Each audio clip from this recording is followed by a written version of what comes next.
Good afternoon, guys. We have a very special testimonial video that we are about to play here in a few seconds. I did want to read Psalms 22:22. It says, "I will praise you to all my brothers. I will stand up before the congregation and testify of the wonderful things that you have done." We pray that you guys are blessed and encouraged by this testimony. I know we were blessed and encouraged by it, and we just want to thank the couple that you'll see in the video for having the courage and wanting to speak of their testimony and of all the good things that God has done in their lives. Yeah, there's a very special testimony from a married couple within our church family, but I think it'll deeply impact anyone and everyone, whether you're married, dating, or you're completely single. I think it definitely deserves you taking the time to listen through. We think you'll love it. We think you'll be blessed by it. So check it out. We hope you guys are blessed. God bless you guys. My name is Pastor Wally Estrada. I'm the pastor at Restoration Church of Abilene. And this evening, we got a couple with us. They're going to give their testimony. And we have you, sir. Juan Carlos Gonzalez. And your wife. Sierra Gonzalez. Okay. And you guys are going to give your testimony, right? About what God has done in your life. Oh, yeah. Some pretty amazing things. Yes. Okay.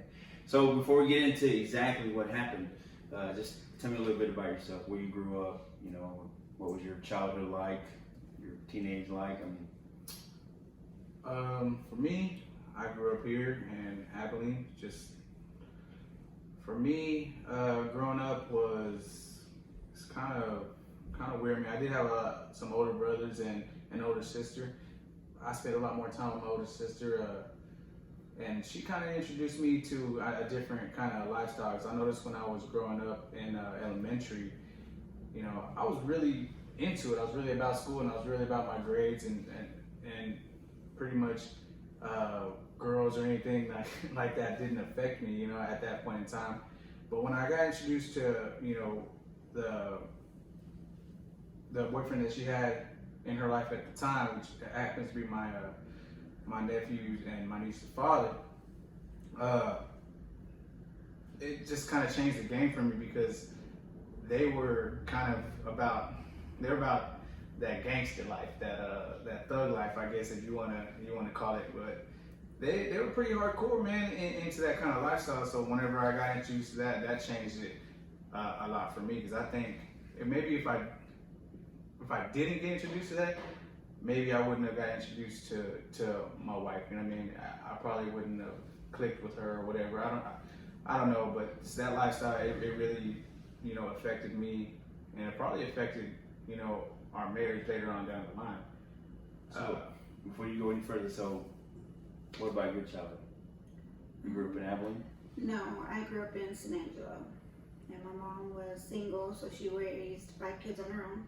Went to cosmetology school, and then we moved here, and we've been here ever since, and I met him. Okay. So at what age did y'all meet each other? Or what year did y'all meet each other? In 2004, I was 14, and I was going on 15. This is kind of a funny deal. We always joke about it all the time, is that, you know, whenever I got introduced to her, because my niece was dating her brother at the time, that's kind of how we came across each other. But I got to on the phone with her finally, and, you know, I was like, all right, I'm gonna talk to her real quick. And I just asked her, or she asked me, how old are you? And me, real slick with it, I said, no, how old are you? And she was, well, I'm 16. I was like, me too. You know, just trying to, I guess, impress her and trying to, you know, try not to lose her, you know what I mean? I was like, man, if I got a chance, if I tell her I'm 14, she's probably gonna say nah. But I'm glad that, I mean, it was a lie. I probably shouldn't have done it, but I don't regret it at all, because, like I said, I got to be with this wonderful woman, you know what I'm saying, today. So it started off kind of rocky, but we ironed those things out, you know, as time went by. Okay. And so did you think that he was lying, or you just No, I didn't. thought he was telling you the truth? Yeah, we dated a few months, and then that's when he told me I have something to tell you, and he's like, I'm 14, I'm not 15 or 16. I said, and I like left his house. Like I took off running outside. I called my mom to come get me. So the kids, y'all met each other. How long did y'all date before y'all got married? I'm gonna have to say at least six years. Yeah, because 2004 to 2010. Yeah, so about 6 years.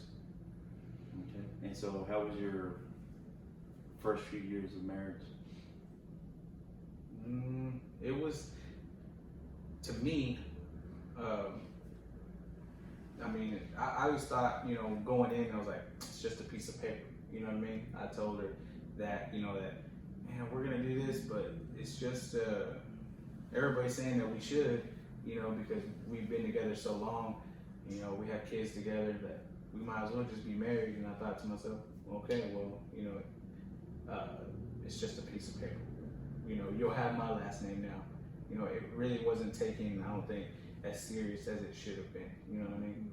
When we got married. What do you think about it? I mean, how was it for you?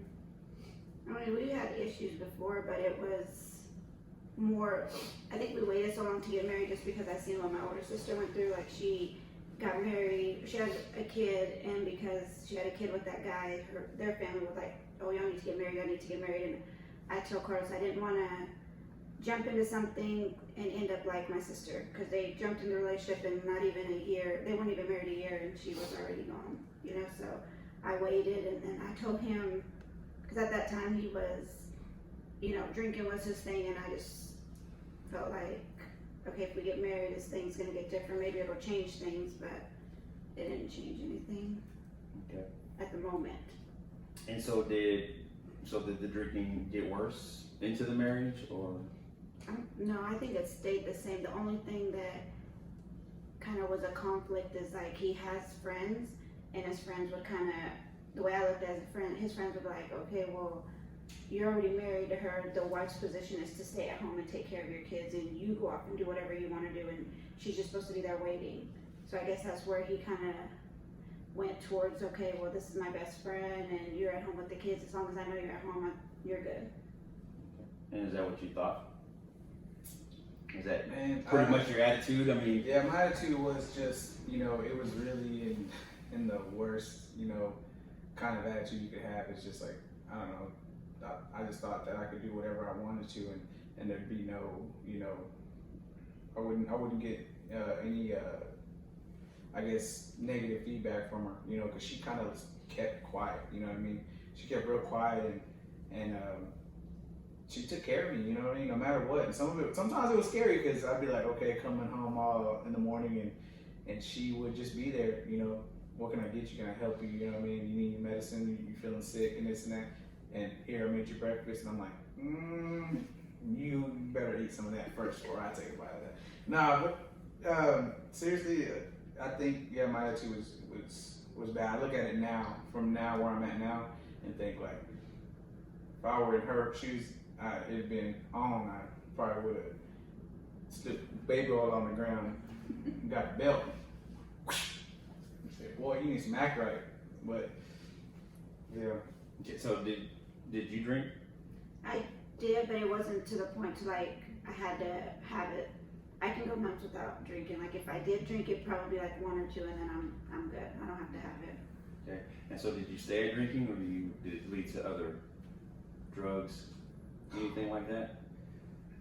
Man, if you want to bring up like drugs and man, that stuff was introduced to me at a really young age, man. Like that, like I said, growing up, I was in elementary, 3rd grade when I got into it with the wrong crowd, man. I mean, they weren't, to me, they were kind of like protectors, man, growing up, man, because I was kind of like a geeky kind of kid, and I thought, man, these guys are gonna, if I'm around these guys, I'll get, some street cred, and they're, they seem like some tough guys. I want to be a tough guy too. So when I kind of took that role on and tried to follow them, of course, you got to take on everything that comes with it, and that's including, drugs, being around guns, just being around, that kind of environment. You know what I mean? And I'm not necessarily saying that these guys were the baddest guys, but to me, they were. You know what I mean? So it just kind of snowballed. You know what I mean? Went from smoking marijuana with them in freaking elementary school to doing cocaine. You know what I'm saying? At 12 years old, thinking that I knew what I was doing. I had full control of my life. And I did, and it just kind of it came with the territory. I just went and did what I thought needed to be done to be accepted by that crowd. So. And so, did you know this? No. You didn't know it? I don't, when he turned 15 is when I found out that he did that, just because his niece and my little brother, they were still like involved with each other. So we all went to the skating rink, and we walked from the skating rink on North First, where it's at, all the way to State Street. And that's when I first seen him do it, and I was like, oh my gosh, like what did I get myself into? Just because I never did drugs, I smoked weed, but I never went to that point. But I've seen my dad do it, so I never thought like I'd see him doing it, or it was just, I don't know, it's just like nails on chalkboard for me. I was like, ooh, I can't. So tell me about, I've heard the story before, but I want you to tell me when the day he was messed up and he was running from you, and he said, you can't see me. Where was he hiding when he? Stop sign. He was hiding behind the stop sign pole? Yeah. The pole, like standing straight? And he was wearing like a blue shirt. And believe me, I was probably twice the size. I think that's when I was one big Carlos right there. And that was when I was a lot bigger, and I don't know what I was thinking, man. I was just, like I said, out of my mind, thinking that just being a foolish guy, man, just trying to hide behind, jumping in grass, tall grass, army crawling. Man, my mind was out of there. I don't know. Like I said, the craziness that she's went through, man. I don't even see how she's still sitting here next to me, man. That's just, like I said, little things like that, man. But stuff that really wasn't like violent, you know what I'm saying? But just foolish, you know what I'm saying? But later on is when, like I said, things got a little crazier. Okay, so what happened now? You're married how many years, and then things get better, things got worse? I'm not. To me, like I said, for a long part of it, it was kind of numb. You know what I'm saying? Because, like I said, the drugs and drinking, like to me on my side, I was numb a lot of times. I didn't feel a lot of things, and like I said, things that she was feeling, like probably, I don't know, I'm just saying this, neglected and not being there, you know what I'm saying? Mentally, physically, yeah, I was there, but I was doing my own thing. You know what I mean? I felt like it really wasn't much of a marriage, you know what I'm saying, at all, because I was being so selfish with my time and what I wanted to do. It really wasn't, you know what I'm saying, what it is right now. You know what I'm saying? Like, I feel like, from there to now is a whole completely different, marriage. You know what I'm saying? I feel like, even sometimes I think about, we talk about it, but never really seriously, but just renewing our vows of being, you know what I'm saying? And starting new, you know what I'm saying? And we're actually taking it serious, you know what I'm saying? This time. I'm not saying that our marriage isn't taken serious now, but to really take it, serious and really give it to God, you know what I'm saying? Where we're at right now. And for you, Sarah, all this going on, did it get worse? Or were you keeping everything bottled up inside and didn't want to express it? Or were you angry? I think with me, I kept it inside, but even if, like, talking to him when he was at that mindset, it wasn't going to do no good. It was just more of, he was younger and he just wanted to chill with his friends, and then, I don't even know if he remembers, but one night we had just got, I think it was right before we got married, his best friend was like hollering at him at the street and telling him, you're gonna choose her over me, and he said, no, I'm not. So it's just little stuff like that kind of like bothered me, but I still ended up marrying him because I do love him, so from there it's just the same. It just got worse as far as the going out, staying staying out till 3 in the morning, eventually turned into 6 in the morning, eventually coming to where his mom was staying with us, and then she'd go stay with her boyfriend. So when he'd get home at 6, he'd go to her bed instead of coming over there with me. So it kind of got worse from there. Okay. And so all this is going on, and what happened? I mean, was there ever a time when y'all were like done, or you thought you were done? You said, man, you know what? I can't take it no more, or I don't want to do this no more, or. I can say that, like I said, let's just say there was like different phases in the marriage. You know what I'm saying? There was the drinking, there was the drug phase, and then it kind of like it went to another level when it came to, you know, the cheating on each other, man. Like that took it to a whole nother level of pain whenever we started doing stuff like that. Like I thought, you know, me at the time, you know, I'm a big boy, you know what I'm saying? Like I didn't think nobody else wanted me but her. I just thought, you know, partying was a thing. But there, it got to a point to where I quit the drugs, you know what I'm saying? I didn't drink as much, you know what I'm saying? And started, you know, working out, started, you know, getting into better shape.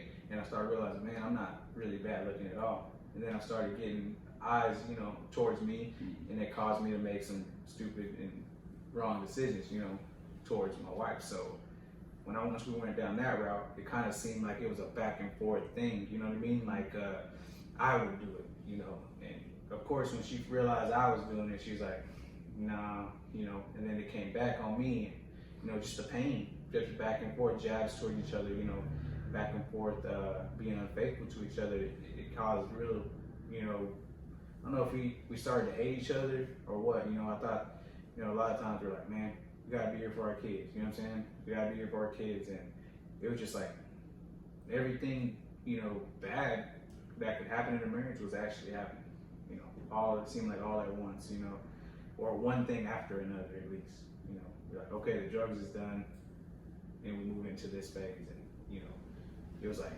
man, how many things can I have to throw at this marriage for it to be done with already? You know what I mean? It seemed like it was, I don't know. We were in a bad way. I know that for sure. And this whole time, like, were you worried about the kids? I mean, like, because they were young, right? They were babies. Yeah. I mean, so I mean, like, and just real quick, like, I mean, did you pretty much raise them most of the time, or just?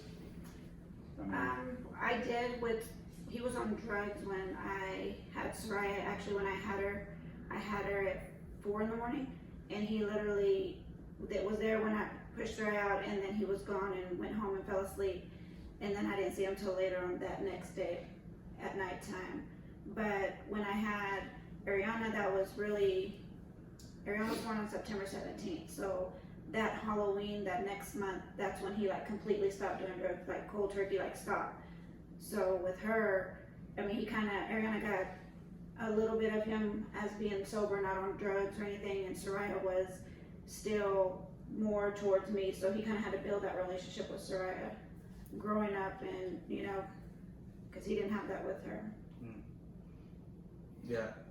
and so I'm wondering, so were you like, I mean, is this taking you off guard, or you're like, okay, this is the way marriages are? Like, did you see other people with marriages like that, and you thought, okay, it's normal, or did you ever think it's got to be better than this, or it's not supposed to be like this, or did I just go with the flow and just? That's pretty much what I did, just because my grandma. There was a conversation when I was little, because when I was littler, my mom would take us to Colorado City, and every summer we go to my grandma's house. And I remember my grandma and my grandpa arguing. And my grandpa told my grandma, all you want is want, gimme. He's like, and I want a divorce. And she was sitting there and she's like, good luck. She's like, because I don't believe in divorces. So I was raised as the fact that when you're married, you're supposed to be there no matter what. No matter what he does to you, you're supposed to be there. You're supposed to take care of him. That's what a wife is supposed to do. So I just stayed. Yeah. For me, like my dad, man, I never knew him, man. He just kind of, you know, had me till he was there for like maybe a year, and then he decided to leave and move back to Mexico or whatever. And it was crazy not having him around, I guess, because like I said, I had to depend on my mom a lot. And for me, the only thing I can say that I got from my mom was that she was a hardworking woman, and she just decided that, you know, work was going to be, you know, as long as we had food in the house, she was going to work as much as she had to, you know what I mean? Mm-hmm. And I think I picked that up from her, because once I started working 2 jobs, I started realizing, you know, hey, look how much money I can have, and that took time away from us also, you know. But with her saying that, I feel like we're gonna go to the cheating area, man. That what that area right there did was when, like I said, where it was so back and forth, she had hit a point to where she ended up having a kid with somebody else. And that right there was like, you would think was the point where you're done. You know what I'm saying? Like, I don't want to do this, you know what I'm saying, anymore.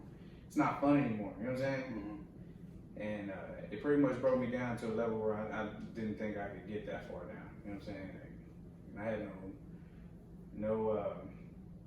this is when I was like barely getting introduced to God, you know what I'm saying? Seriously for the first time, you know what I'm saying? I had met Brother George, and our kids were going to school for, you know, a couple years together. They were good friends, and, you know, we started hanging around at the park watching them play. And he started to, you know, try to minister to me and talk to me about it, and, you know, but I was getting in there, you know what I mean? I felt like, you know, there was things that were getting, you know, dealt with, you know. So were y'all split up or together at this time? It was, I can't remember. There's been so many times where, you know, that we had split up and she had moved back with her mom. It might have been one of the times she moved back with her mom. It's because, you know, we were trying to work things out, and she was, you know, I guess, exploring, I guess, you know. And I can't say, maybe I was too, you know what I mean? But I think there was a time where I was trying to be, you know, okay, look, I'm changing my life. This is something that's new to me, you know what I'm saying? I don't know who God is, but I'm going to try to get to know him, you know what I'm saying? Because I don't know who can help me at this point, you know what I'm saying? I'm going through this pain that I don't know how to deal with. So I finally, you know, lean towards God, and you guys know. I mean, I've been there with y'all for, you know, many nights crying and not knowing what to do.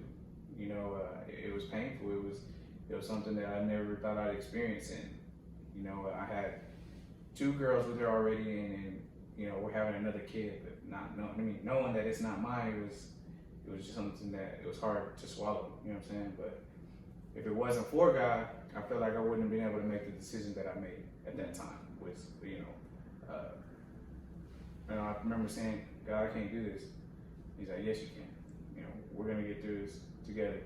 You know, we're gonna make this work. And at the time, Pastor David was there, you know, talking to me and telling me, you know, I know this is painful, man, but it's not something God can't work with. He can do something with this. And you know, to me, he was right. You know, and I mean, I'm glad that I made the decision that I did. You know, because I could have easily walked away. And how was that for you? It was painful just because I knew that he wasn't the father, but when I found out I was pregnant, I had already put it in my head that I had to be okay with Carlos leaving and not coming back. So you thought that was going to happen? Oh yeah. And when I found out, I went home to my mom's house, and my grandma was like, your papa said whatever you're doing, you need to stop. And I was like I knew what I was doing, but she didn't know. So I was like, what are you talking about? She's like, I know. She's like, he told me whatever you're doing, you need to stop and make it right. Because whenever they actually found out I was pregnant, she was upset and disappointed in me because I was married. So the way my grandma is like, if I'm married to Carlos, then if we're on a break, then I'm not allowed to bring anybody else that I was talking to any family function because it's not right. So I couldn't do it. So she told me that whatever I was doing, I needed to stop, and I needed to fix things with Carlos. And it was hard.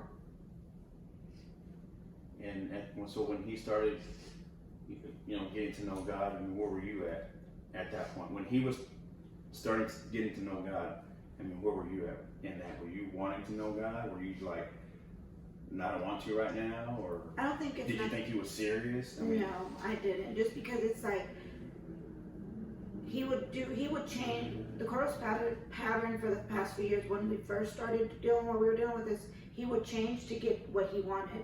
Once he got what he wanted, then he goes backwards. So he's like giving you this, everything that you want to hear and treating you different, and then it's like, once he gets it, it's like, okay, I already got it. There's no point in trying no more. So at that point, when he said he was doing it, I didn't believe it. I was like, yeah, until you get what you want, and after that, you're gonna go back. Like, it's the same cycle. Yeah, but I mean, I understood that, you know what I mean, and it was frustrating. You know what I'm saying? So I mean, there's truth to that. Yeah, I understood that, and it was frustrating because, like I said, in a way, I wanted to prove her wrong. You know what I'm saying? And I was like, man, you know, it can't be like that all the time. And like I said, God wasn't like, I guess, I don't know what I was. Sometimes I'd work for just, you know, just to get her to stop being mad at me. You know what I mean? I'll change. I'll do this for a little while, and you know, or I'll help you out. You know, laundry wise or whatever it was to make her mad, or that made her mad that I didn't do that. And once she felt like, okay, he's helping me now, and you know, and got her happy again, yeah, I had to stop doing that. But with God, like, you got involved with him, you started doing things that you not normally do. You know what I'm saying? It was kind of hard to detach from that. You know what I'm saying? Even when there was times that I did, you know, that I would go back to do, you know, some things, but stuff that you would stick in your mind, you know, verses or just things that we would talk about. It would come back, and I'm like, man, you know, this is different, and this is a whole different lifestyle. You know what I'm saying? And it was hard to leave behind, you know what I'm saying? Because I felt like once he was introduced to my life, he kept on pursuing me, you know what I'm saying? Even when I was doing things that I shouldn't have been doing, like going backwards or, you know, trying to go back to the past, he kept pursuing me, you know what I'm saying? And it was hard, you know what I'm saying, to do those things that I was doing, because I felt like he was there watching me, or, you know, somebody would text me, hey bro, you all right? And it would throw me off, you know what I'm saying? It made me feel like it wasn't being enjoyed like it was before, you know what I'm saying? Like God was like, no, that's not for you. You're not gonna do that anymore. You know what I'm saying? He'd do anything and everything, you know what I'm saying, to try to get my attention back.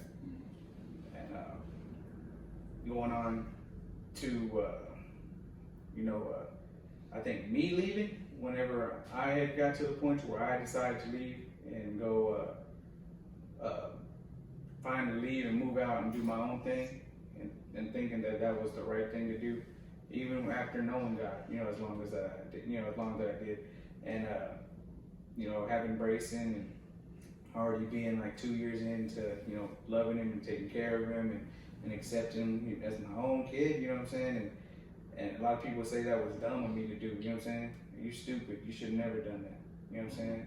And, you know, I told him, nah, I'm not, you know, I love him. And I did, I do. You know, it's just, I think a lot of that kind of got into my head to where I said, you know what, maybe it is kind of dumb. Maybe I should have just left.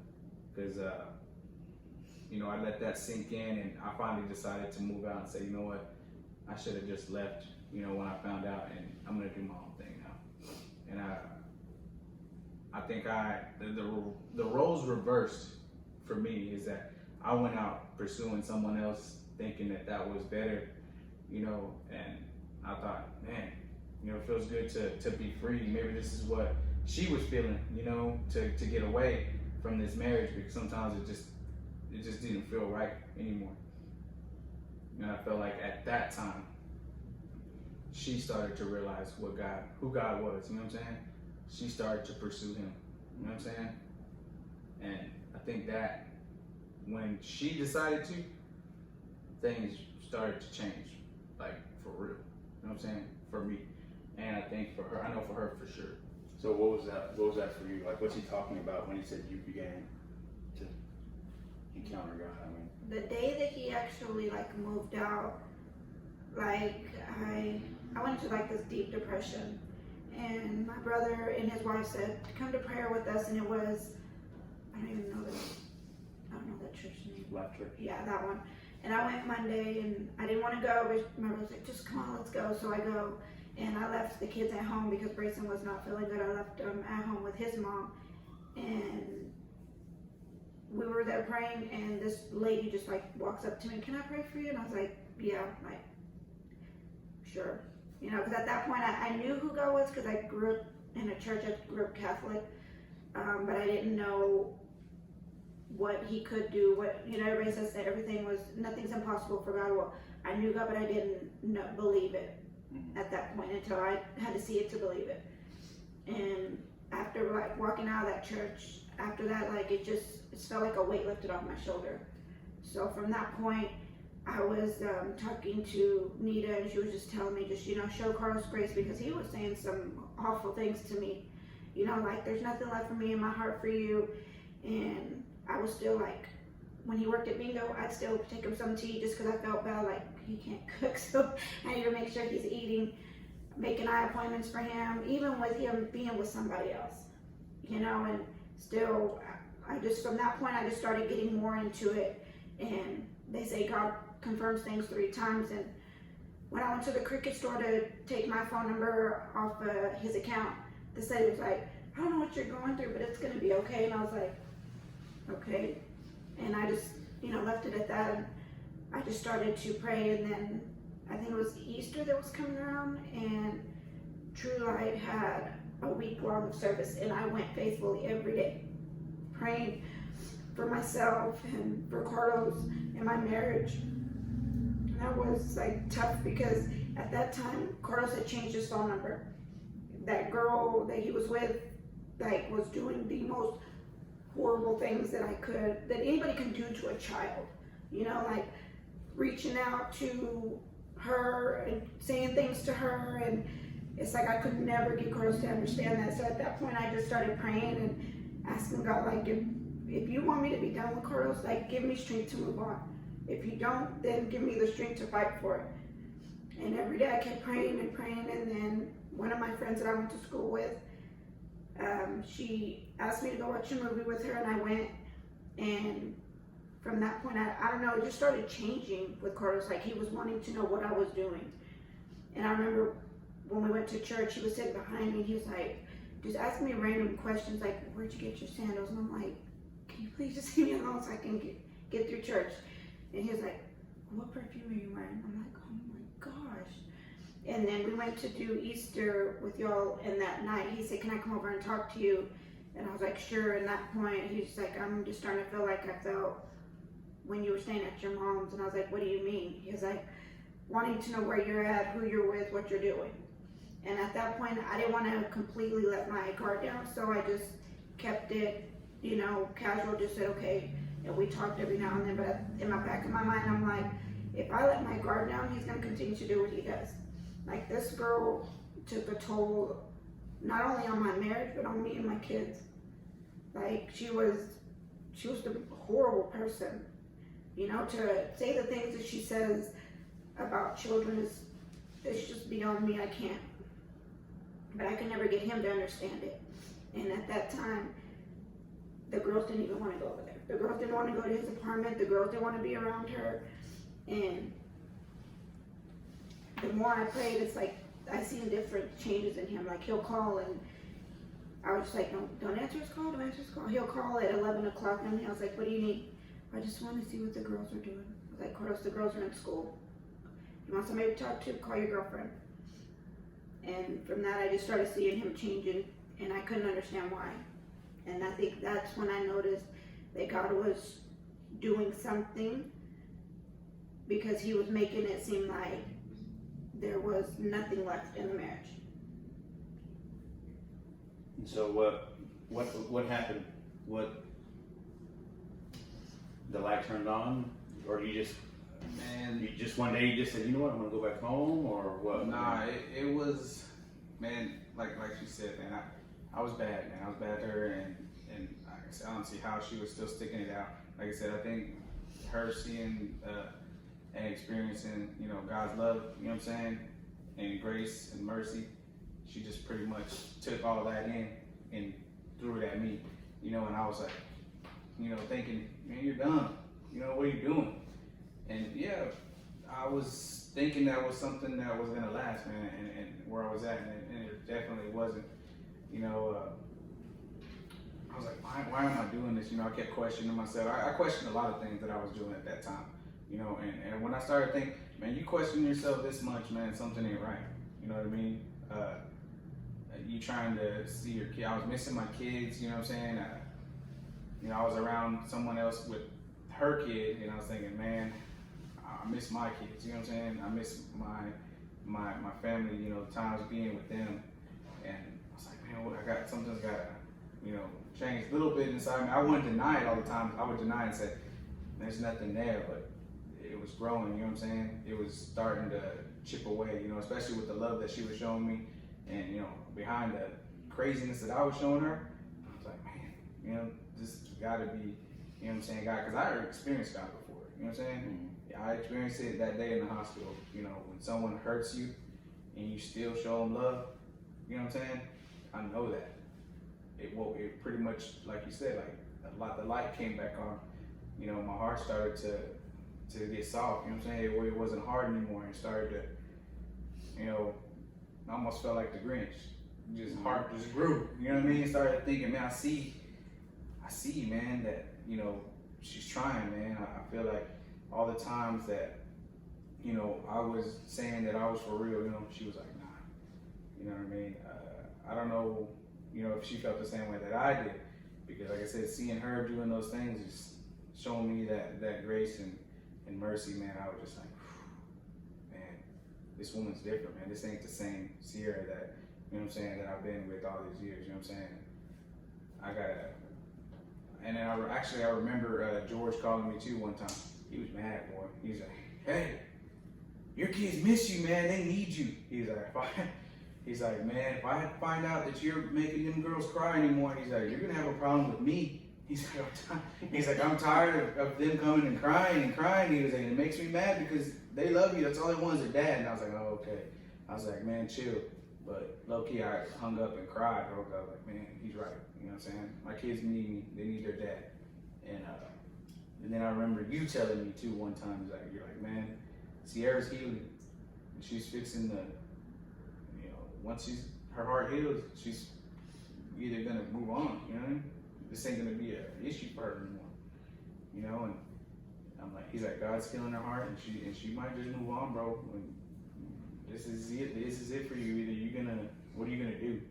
And I sat there and thought about it. I was like, I cannot stand to see her, happy with somebody else. You know what I'm saying? When I know that I can do that, I can do that. You know what I'm saying? Because I know what God can do for me. So I said, I'm going home. It was a crazy decision. You know what I'm saying? Because I knew, it was fun out here, but I felt like, my household and my kids and my family, at the time was more important to me than having fun. I said, yeah, fun will be there later, but this is fixing to slip out of my fingers right now, forever, if I don't, you know what I'm saying? So I was like, I'm going home, and I realized how strong, the bond together was when we were both pursuing God. Not just one or the other, but when we were both together, we felt, how powerful God could move, and his promises, coming full circle, true, you know what I'm saying? And what he said, and restoring marriages, you know what I'm saying? And lives, and people's hearts, because it's what was happening, and I was grateful for that. I still am, you know what I'm saying? Of the things that he chose, to do with us. He could have easily said, cut it off at any of those times that we talked about. It could have been over. And so you come back home, he comes back home, then you ride off into the sunset and everything's fine? I think he came home just because it was, for one, he did miss us and want everything, but that was his comfort zone. Because just because he came home doesn't mean that that girl was fully out of the picture. And meaning that is like she would, for whatever reason, she had a hold on Carlos. Like she didn't care whether he was at home with his wife and kids, as long as Carlos was talking to her, she was okay being that side person. She didn't care. I think he even told me one time that she told him, I don't care whatever, if you want to go home work out with your wife, that's fine, I'll take what I can get from you. And he was still talking to her. So I felt like I look like the dumb one, you know, like I completely got off of the cycle of us continuing to do bad for each other, and I had to stop it. And I told him, like, you gotta choose, like, I can't do this anymore, you know. And I kept telling myself, and I pray, like, the same thing, like, if you want me to be done with Carlos, like, give me strength to walk away from this man, because I know I can't do it by myself. And it was always leading me towards him and forgiving him and being there for him and showing him grace. And it's really crazy if you look on it on the outside looking in. Well, this man is still talking to this woman, and I'm still there taking care of him. Did you ever have anybody say that you're crazy and you're dumb? I think my family did, but I'm not really kind of close with my family other than my sister in Odessa. I have a cousin that's here that has been through the same thing I have, but my sister and my cousin, they would never tell me, like, oh, just leave Carlos and leave it alone. Like, whatever decision I made, they would support me. My mom, on the other hand, she's like, leave him, you'll find somebody else, you know. And there was a point in time where she was talking bad about Carlos in front of the girls, and I told her to stop. She goes, why? He's doing it. He don't care. If he cared, he'd be at home. And I'm like, doesn't matter. You can't, you know, don't do that. But I mean, it's just, I kept praying and praying and praying, like, to change him, to open his eyes. And I see a little difference in him at that time, but I didn't fully see it just because I knew that she was still in the picture. Okay. And then eventually she got out of the picture. She got out of the picture for a little while, and then his mind started wandering again, and there they are hitting each other back up again. And I mean, I don't know, like, when I found out they were talking, like, the last time I found out was probably about a year ago. And we were at my sister's house, and I don't remember what I was doing on his phone, but I scrolled over and it had her number on there, and he was just like shocked, like, what? And I'm like, okay. So I go outside and I call her, and she's I don't know, I called her, I said, so how long have you been talking to my husband this time? She goes, well, I'm not talking to him, what are you talking about? I said, really? Like, I'm not dumb. And at that point I told him, like, I said, you know, you can have him. And I took my wedding ring off and I told her, I was like, I'm done. Like, I don't want to do this anymore. I don't. And we were in Odessa, so I was like stuck, because I'm like, if I just tell him to leave me alone and go away, like, how am I going to get back home? So what happened then? Oh, I mean, you go ahead. I mean, we drove home, but we were planning on going to Dallas the next day. And my sister was like, if you need somewhere to stay, you know, you can always come back to Odessa. I'll give you the keypad to my house. She was like, but if you don't want to spend time with Carlos, then you take the kids to Dallas and spend time with them and be with them and show them you love them. And we all went together with Carlos, but it just, I don't know, it didn't feel right. It felt like my heart was stepped on again. And I understood that, man. It was all awkward. It was the most awkward thing for feeling to do that. You know what I'm saying? And I keep coming back to myself saying, why do you keep doing this? You know what I'm saying? Like, I feed into a lot of reasons. I've been into a lot of people at work. You know what I'm saying? A lot of music, mainly. You listen to music that take you back to the past, and you start wondering. And you start going back there. You start fishing around stuff you ain't supposed to be into. You know what I mean? And man, I know, you know what I'm saying, the things that I was supposed to be doing, I just didn't, man. Felt like I've been to the point in my life where, you know, God has taken me through things, you know what I'm saying? You know, a lot of the decisions that I made, I could easily blame it on the devil putting me in those positions, but I made, you know, decisions on my own, you know what I mean? I made those decisions, so, you know, this is kind of why, like, this, talking about this is hard, you know what I'm saying? Because it's like still being written, you know what I'm saying? Mm-hmm. But I know where I am today, you know what I'm saying?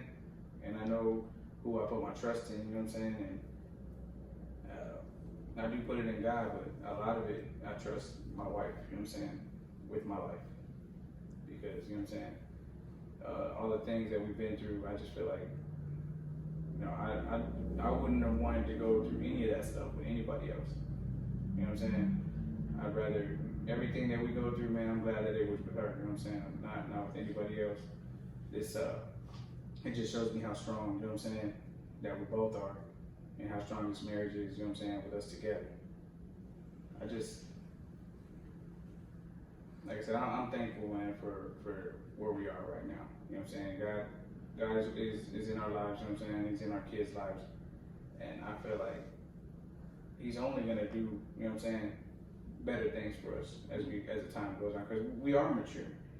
We were talking about that just a while ago. That I feel like I'm I'm realizing how foolish, you know what I'm saying, it is to be on that hamster wheel, because she dropped that hamster wheel a long time ago. Because I used to try to point fingers at her and say, hey, you're still doing stuff too. You're still doing stuff. She's like, nah, I drew the line, you know what I'm saying, and I never stepped over it, you know what I'm saying? I was like, nope, I'm not doing that no more. I'm breaking these chains, you know what I'm saying? I'm not doing this same thing.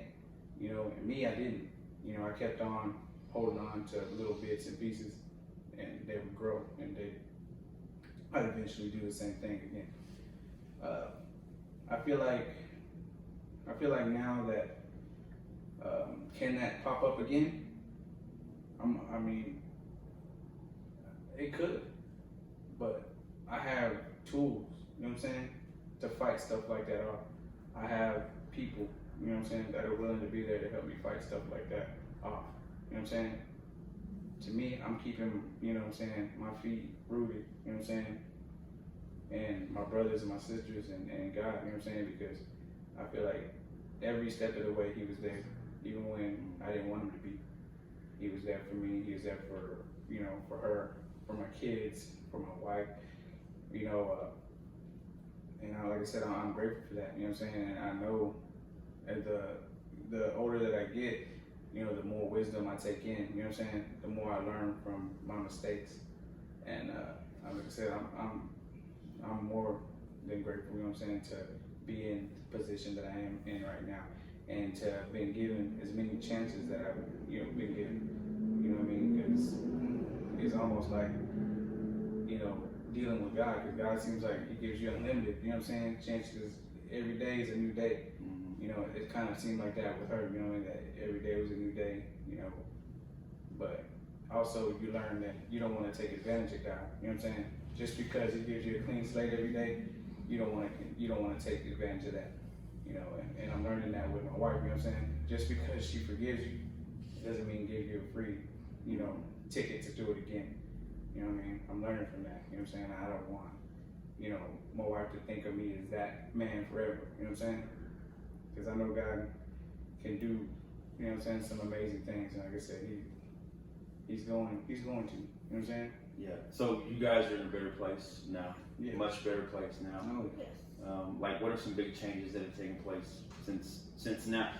Now, I mean, look, nobody's walk is ever going to be perfect. Yeah. There's going to be times where we go this way, that way. But God's still there. He shows grace. He shows mercy. But what are some of the big moments, some big things that have happened in y'all's life that you can say, if it wasn't for God, this probably wouldn't have happened?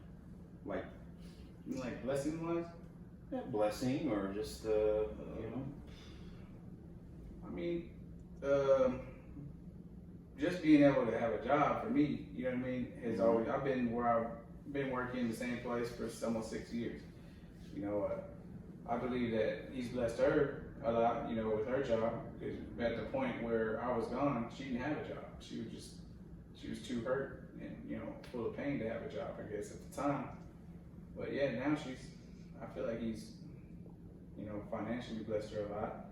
And right now that, in the house that we're in now, we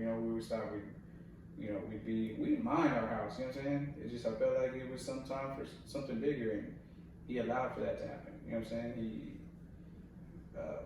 because with getting a better house, you could say, there comes a sense of responsibility, maturity. You're like, okay, I can't spend my money on stuff like this anymore. Yeah. I have to be responsible.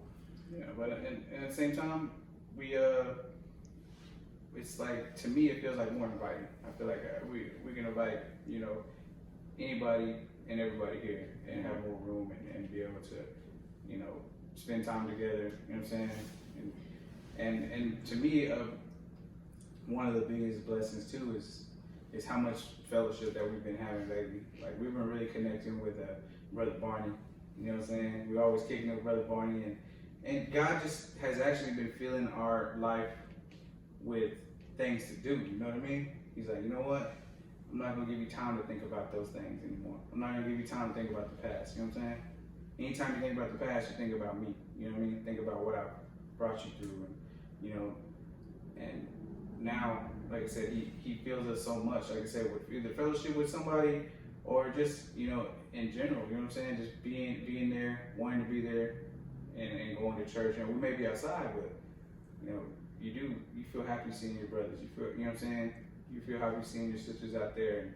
And I know, like I said, everybody going through their own thing, but they somehow can.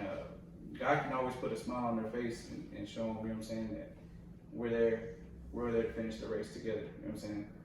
And I'm glad, you know what I'm saying, that he's shown us a lot, man. So just so you know, the Holy Spirit's leading that direction, because that was going to be my next question. Like, how important, okay, here's the truth. The truth is, sometimes people go to the wrong people. So how important, and I'm going to say for you, you're next, but you first. How important was it or is it for you to have godly people around you? I think it's important just because, like, when you have people that believe in God, but they're more so looking at the situation than the bigger picture, they're always going to give you bad advice, like, oh, just who cares? There's other plenty of fish in the sea or whatever. But when you have somebody that's godly, you have them telling you what's right and actually telling you truth, and you know, building you up and bringing life into your situation versus talking death into it. Because I noticed that, like, the more you talk death into your situation, the worse it's gonna get. And I've noticed it. I think what keeps me going is because Soraya and Ariana, they embrace it too. Like, they sing church songs. I'm like, what are you doing? She's like, embracing just out of nowhere. My God is good. He just sings every little song, and then, you know, with him, he's, you know, a blessing for him is because he's actually interacting with the girls and Brayson. It could be 110 degrees outside, and he was outside throwing the ball with Brayson. So, I mean, I feel like people that are godly people, they actually speak positive into Carlos instead of the people that he's around, because he can very easily get sidetracked, very easy. And I believe too, like he's been really showing us what's important. You know what I'm saying? And I know number one, he wants the relationship with him to be number one. He wants that to be built, you know, on a solid foundation. But I feel like with my family too, he wants that. You know what I'm saying? That should be number two. You know what I'm saying? Make sure everything's in order here. And I feel like, yes, it's hot out there, but you start to feel, you know what I'm saying? You forget how hot it is, and you're just enjoying that time with your family. And you know, usually I'd be like, man, I'm tired. I'd rather just be on the couch, the AC. But you know, things like that you take for granted. You know what I'm saying? Being able to go out there and spend time with your kids and your family. You know what I'm saying? No matter, you know, what temperature it is. You know what I'm saying? He's been showing me the value of that. You know what I'm saying? Actual family time, and you know what I'm saying, and loving them. You know what I'm saying? Because they don't care where we're at, where we live, what we have, how much money, you know, we have. They give spending time with me over all that any day, and I see that in their eyes, and I know that they love me. You know what I'm saying? And that right there will break any man down to show, you know what I'm saying, how much, you know what I'm saying, your kids love you and they actually care about you, no matter how bad you've been to them in the past, or whatever decisions you made. I see, like I said, God's loving them too. You know what I'm saying? They show me that same love, that they're here for me no matter what. You know what I mean? Tell me that ain't gonna change somebody's heart somehow. So, you know, we'll let Sierra go first. So what would you tell someone? What would you say? Someone maybe who's going through what you've been through. What would you say? I mean, how would you encourage them? What advice would you give them? I mean, what would you, if they were here in the room, they're pouring their heart out to you, and you're like, in your mind, you're like, this is everything that I've been through. What would you say? To trust God and never give up, because, I mean, like I said before, like, I thought this thing, when Carlos left, I thought it was done, like, done deal. You know, he's never coming back, but I would just tell them like just to pray. You know, there's power behind prayer, and it does work. You know, and never to give up. Because I remember I told Carlos too, like either God's gonna fix you and give me the husband you're supposed to be, or He's gonna give me someone better. Boy, that right there that was a real serious blow. You know what I mean? Oh, I can't imagine. I'm like, Those words. you know, that's like, hey, from God Himself, you get it together, boy. I'm gonna make something happen. You ain't gonna like it, you know. And I'm like, all right, you know. But yeah, praying is real. It's got to be a real important deal because I can tell the difference when we don't pray. You know what I'm saying? Versus when we do. You know what I'm saying? I feel macho, powerful. You know what I'm saying? When you pray, especially when you pray together, that's a whole different ballgame. That's a whole nother level of praying right there. But yeah, when you don't, you can feel, you know, everything slipping. You know what I'm saying? Feel like you're not keeping it consistent enough. You know what I'm saying? You're losing your relationship. You're forgetting. You know what I'm saying? The person that's, you know, gotten you this far. You know what I'm saying? You lose that connection. Once you lose that, you basically everything else is going down there too. You know what I'm saying? You're not gonna. None of it's gonna mean anything. So what would you tell someone who maybe they feel like, man, I don't know if it's gonna work out. I don't know if I should go back home. I don't know if they'll let me back home. I mean, what would you tell someone? If they had left like I left? Yeah, I mean, it's pretty much your story. Yeah, What would you tell them? I'd say. And they said they're right here right now. And they're like, man, I don't know what to do. I'd say go home, bro. Run home. You know what I'm saying? If she's allowing you to go home, boy, I'd jump on it as quick as you can and take it home. You know what I'm saying? I'll tell you because, like I said, I don't want to know what it would have been like if I didn't go home and took the other route. And who would be taking care of my kids? And who would be there being a dad to my kids when I'm looking out the window all sad because I can't be. It's supposed to be me. You know what I'm saying? I think I would say, you know, go home. You know what I'm saying? That's your family. Claim it. Own it. You know what I'm saying? Don't let nobody else come in there and step into your shoes and start taking care of your family. What if they said, well, I don't know how to fix it. I don't know how to be a man. I don't know how to be responsible. I would have to say, open up the book, you know what I'm saying? And it'll tell you how to be a man in there. There's a lot of scripture in there to tell you how to be a man. And actually, I got a book from you. So you want to be a man, huh? And that book right there is kind of just, you know, throwing some knowledge at me too, you know what I mean? And, you know, some of it I've heard before, but T. Jakes don't play no games. He's ready to, you know, when he says that you're ready, so you want to be a man, he's really calling you out. And I don't know, I just, like I said, encourage him to read, you know what I'm saying? Encourage him, you know, to get around somebody that's willing to teach, you know what I'm saying, them understand, you know, because yeah, you can read it, but if you don't fully understand it and know how to apply it, I feel like, yeah, you're gonna go nowhere, you know what I'm saying? God's gonna help you, yeah, but you gotta show some kind of initiative on your own too, you know what I mean? He's gonna want you to not just sit there and him just poof, make things better. Like you said, you had to put in some work. You know what I mean? Putting in work, sometimes nobody wants to put in extra work, but put in that overtime, it can be, you know what I'm saying, kind of draining, you know what I'm saying? But you got to. You know, I didn't realize when you were saying that, put in OT, you know what I'm saying, it was gonna be like that, you know, because it's not necessarily, you know, waiting on her hand and foot. It's actually like getting into the word, you know what I'm saying, and praying, because those things right there really are the things that are gonna make the difference. You know what I'm saying? But like I said, I can kiss her butt all day, you know what I'm saying? But she's gonna think you're only doing it for, you know what I'm saying, a reason, for just trying to make things better, you know. But like I said, the benefits of reading and getting to know God and closer to God is gonna go way beyond that. You know what I'm saying? It's gonna not just be for her, it's gonna be for my kids too. So you got a woman that loves the Lord? She didn't love the Lord, we wouldn't be right here. You got a man that loves the Lord? Yeah. That's good. Anything else y'all want to say?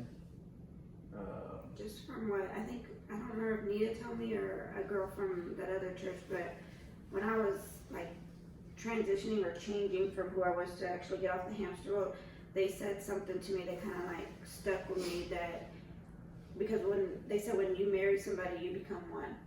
So if Carlos can't fight for our marriage, then I can do it. You know what I mean? Like that whoever, I think it was that other lady, she told me that the other girl doesn't hold authority over Carlos, that I do. And that I have the authority to speak over and pray over him and help him overcome his own demons. And that stuck with me a lot. Because I would pray the things, you know, like, because I think I even asked Nita, can I pray for this girl to get out of Carlos' life? She's like, yeah. So I started praying, and it was just different from there. But that's when they told me, like, you're married to him, like, nobody else holds any authority over him but you. And that's what stuck to me. Yeah, like I said, I'm just grateful for that, because like I said, when I'm down and out, bro, when I'm not feeling it 100%, bro, she get in there and she'll pray for me, bro, and you know, I'm thinking, what's she doing, man? But not knowing, you know what I'm saying? Behind the scenes, she's doing that. It's giving me pumped up again, you know what I'm saying? Because it works for either one, you know what I'm saying? Like whenever she, which is rarely, but she's staying prayed up for me, you know what I mean? If she ever gets to that point where she's feeling down, you know what I'm saying? I'm gonna know what to do. I'm gonna know, hey, it's time to pray, you know what I'm saying? To get my wife back into the, you know what I'm saying, right mind state, you know what I'm saying? Because she does it for me all the time. I seem like I'll do it a lot more, you know, I get down and I, you know, feel, you know, that I'm not worthy or whatever, but she reminds me, you know what I'm saying, that I am. You know, and God reminds me, you know what I'm saying, that no matter what decisions I make, you know, there's always, you know what I'm saying, room to be forgiven. You know what I'm saying? Just gotta repent, gotta turn away, you know what I'm saying, from those ways. And you'll see what difference it can make. Good.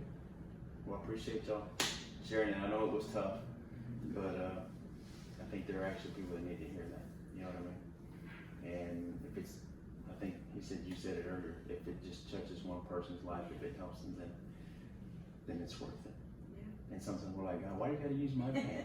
But in reality, he used his son pain too to help bring redemption to the world. So appreciate y'all. Pray that y'all guys enjoyed that testimony right there. It was really pretty awesome.